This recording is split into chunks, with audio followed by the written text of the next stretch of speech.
Viewers, welcome back to Rise and Shine, the live here on Tobago, Channel 5. On our program this morning, we're chatting with Mr. Martin George, attorney at law, also commissioner of the Police Service Commission, and he's also one of the directors for Crime Stoppers. And Martin, good morning, and welcome to you, Mr. George. Mr. George. Good morning to Tobago and Trinidad and Tobago. It's a pleasure to be here, and Happy New Year to you all. Always good to have you on our program. Always a pleasure to have you with us. We're talking this morning about our authorities misbehaving. I mean, we're talking misbehavior in public life. And I'm not even sure which story to start with first. We have the issue here with ACP Reyes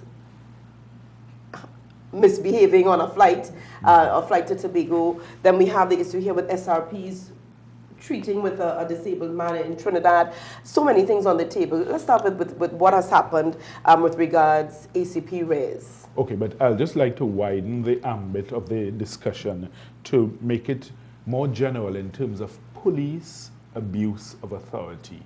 And that's a point I've made several times, in that police officers, and particularly here in Tobago, seem to be of the view that they can lord it over you, and that's right, that they can enforce things on you, and they don't have to account to anyone because they have the law, so to speak, on their side. And that's not the role of a police officer. Their motto is to protect and serve. Instead, what they do is try to use and abuse, and take advantage of people, and that's not right. And the thing is, I think we need many more discussions like this for the citizens of Tobago particularly, and then my focus is always on Tobago, for the citizens of Tobago to become aware that they have rights also, and they can stand up. You can file a constitutional motion, you could make an application, file for judicial review, and challenge the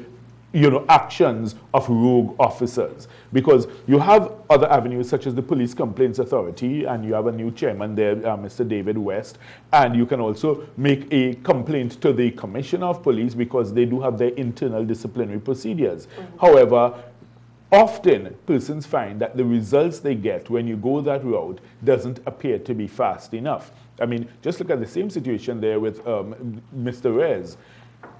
That occurred almost 2 weeks ago, and you are still hearing from the police hierarchy that the matter is still under investigation.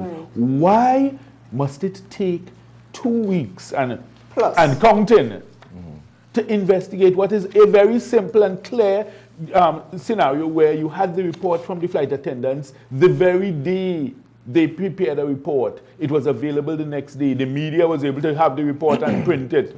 You have situations where fellow passengers gave statements. In the media, I saw statements from fellow passengers. What else are you investigating? And this is why the public lacks confidence in the police service, because if a simple matter such as that, whereby you had actions on a flight, you have all the statements from persons around. Obviously, you ask Mr. Reyes himself, give a statement, you then wait, and then you make a decision. You have email gate still pending. You have so many things, the Dana Sitahal murder. Everything is just pending, and all they tell you is, oh, it's a matter of, national security. We can't disclose the details. We can't tell you where we're at. That's poppycock. In any developed country, the chief of police will come on the television and say, well, okay, this is the update. This is where we're at. This is what we have so far. This is what we're looking to do. We don't get, all we get are, excuses, fluff, and hype. And then they're telling you, oh, well, look at the numbers, compare, and then it's a selective comparison. They say, okay, let's look at 2009 and compare to 2014. Okay, all right, so what? At the end of the day, if the public doesn't feel safer, if citizens don't feel that sense of confidence, then you are still failing on the job. It's not a numbers game. This is not murder by numbers. Right. If you understand me, so to trot out a whole lot of meaningless statistics and tell people, well, look, if you make a statistical comparison with this year and this first quarter of that other year, then you will see there's an improvement. Oh, please, does that help you? Does that make you feel more comfortable when you have scenarios such as the 2 Germans being murdered in Tobago? Again, no progress with that. You don't know what's the status of that, So you have so many things that have been happening, and the police have only themselves to blame for not inspiring that sense of confidence. We at the Police Service Commission level, we've tried to do some draft proposals for improvement, first of all in the process of appointment, because that's really ridiculous. Taking years and years to appoint a commissioner makes no sense. But why is that? We've had an acting. That's right. So, and he's still acting, right, because the majority of the process is out of our control.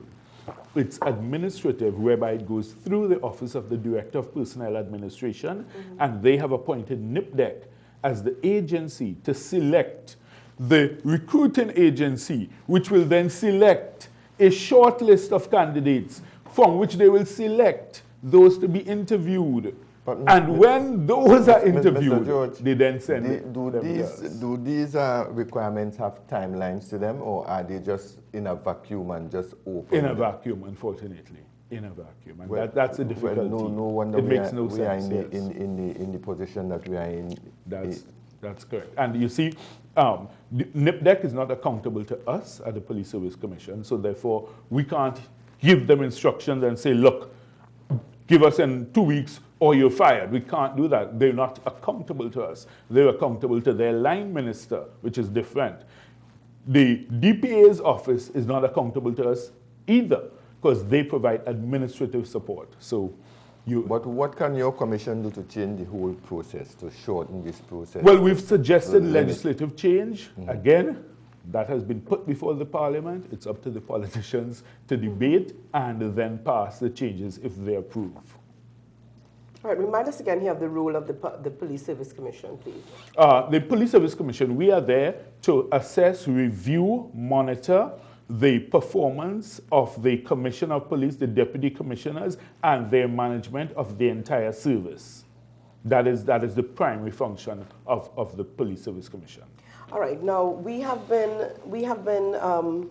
been following this story, and it is disappointing. Now, we heard last week in an article last week where Diane Haddad, chairman of the Tobago Chamber of Commerce, is calling on Mr. Reyes to apologize publicly.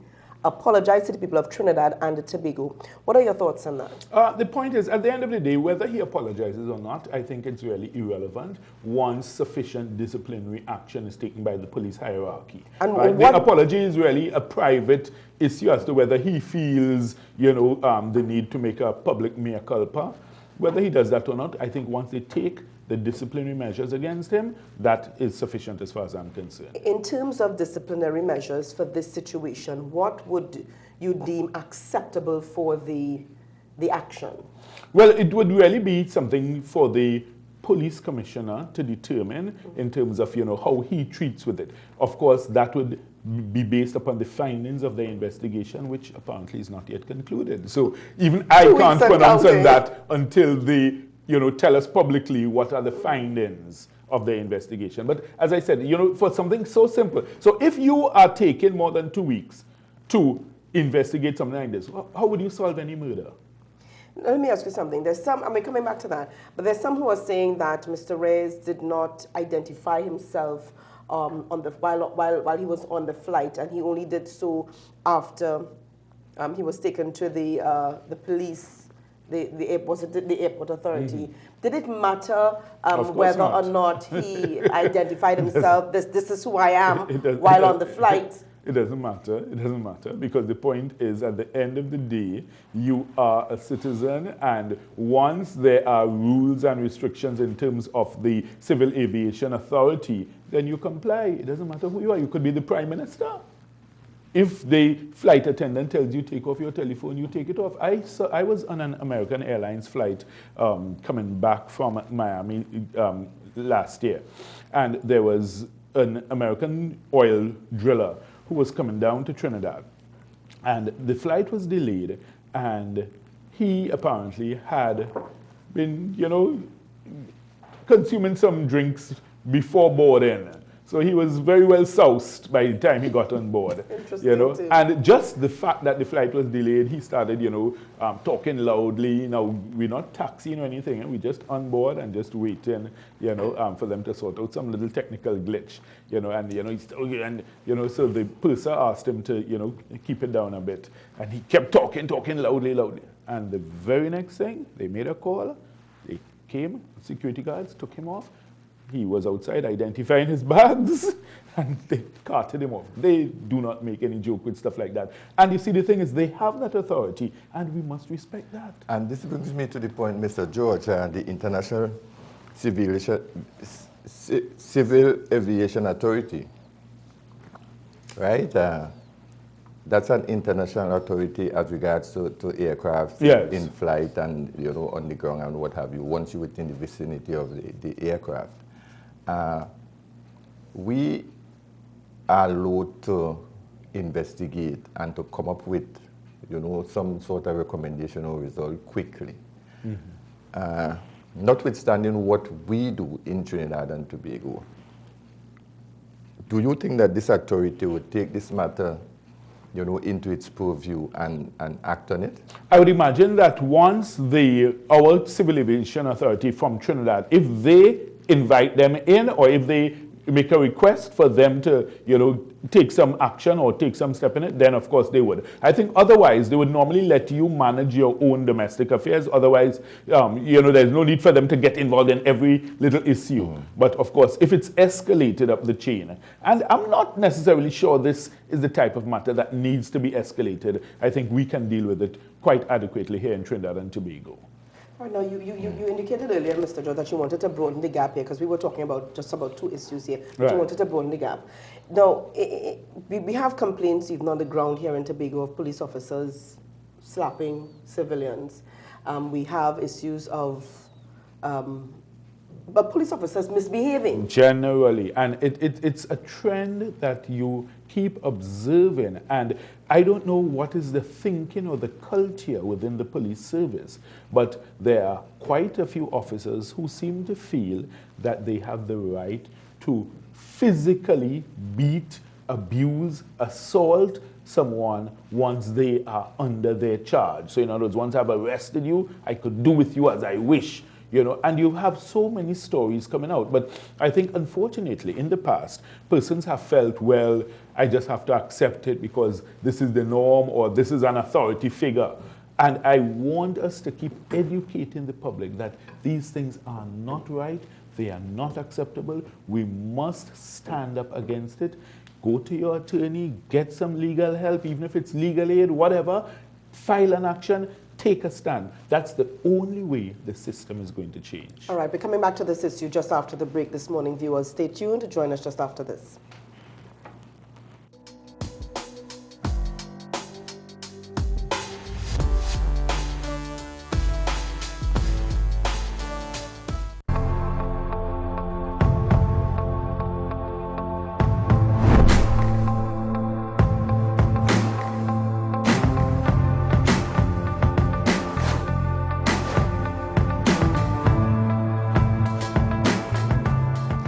Viewers, welcome back to Rise and Shine. We're still chatting this morning with Mr. Martin George, attorney at law and commissioner on the Public Service Commission. Police Service Commission. Police Service Commission, a slip of the tongue there, I do apologize. Now, Mr. George, just before we took the break, we were chatting on the issue here of police officers, them flouting the law, of believing that they are above the law. I wanted to piggyback here on the issue of a recent issue here of a police officer and an SRP who took advantage of disabled man, a man who's differently abled. And this is a situation that took place in Trinidad. Now, in one news article yesterday, I saw where the police officer was charged and the SRP was fined.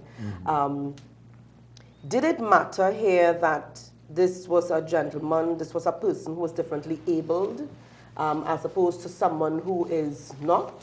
Well, the thing is, I guess it just makes it more of an egregious breach of your procedure and policy to inflict that kind of treatment on someone who is differently abled. But it just gives you an idea. If this could be done in the streets, in broad daylight, in public, what police officers actually do to citizens when they have them arrested and in the back of a police station or in a cell where nobody can see. So if you could do this out in public, broad daylight, open in the streets, what type of attitude or mentality would you have to prisoners who are under your care or under your charge at the station where nobody can see? And this is a culture in the police service that needs to change. I think that the present association, they are trying to change that culture and thinking, Mr. Seals and Mr. Ramisa, they really, speak out against these abuses and they condemn them. And they are trying to get police officers to understand that that's not the way you treat with citizens at all. I mean, in some other country, that man would be able to sue the state for millions, Unfortunately, in Trinidad and Tobago, our scale of awards is much lower, so therefore, his recompense from the courts is not going to be significant. But the thing is, we need to find ways to ensure that the police officers are held accountable. Because if you don't do that, they will continue in this type of reckless behavior. But even right here in Tobago, Eddie, and you can bear me out here, even right here in Tobago, we've had situations where persons have been arrested in connection with whatever the crime is, and family members not allowed to see them for days on end. But and when they do, it's because they are... Recently, we had to intervene in a scenario where someone was held for 10 days in a police station, no charges laid, not being released. And I mean, the law is fairly clear that once 48 hours have passed, you need to make a decision. In other words, it's either I have the evidence or I don't. And if you don't have the evidence, you can't keep the person in custody and then you now go in and look for the evidence. That's not the way the law is supposed to function. But again, unless families are able to get that legal support for that legal intervention, you often find that you don't get the results. But speaking of abuse of a disabled person, we had a scenario a couple of years ago whereby a client had come to us complaining of being abused by a very senior police officer at the FCB car park. Right? Apparently he's a CD vendor. Now the thing is, we filed the action and the evidence was given in court. The judge, on weighing the evidence, felt that the evidence of the disabled man did not meet the threshold for him to, make a finding in his favor.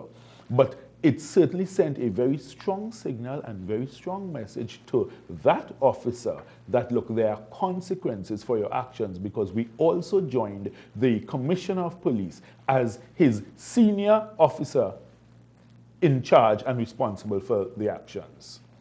Now, what should the public do? Because these are very real, everyday scenarios, and that persons live, and there is a fear, there is a very little or no trust in the police service. What action should the public take if this type of well, actually, I saw a statement which was supposed to emanate from the office of the commissioner. I don't know if it came from the commissioner himself, but a statement whereby they said that it is good for citizens to have their cell phones to record and tape when they see officers misbehaving. And unfortunately, we have to resort to that, because otherwise you have little or no evidence, and then it's your word against theirs, as I gave in that scenario with this person in Tobago. And depending on how they believe, sometimes there may be a bias or preference to believe the police, over the citizens. So I would encourage citizens, once they see something, videotape it. Even on that note, Mr. George, that is very risky even for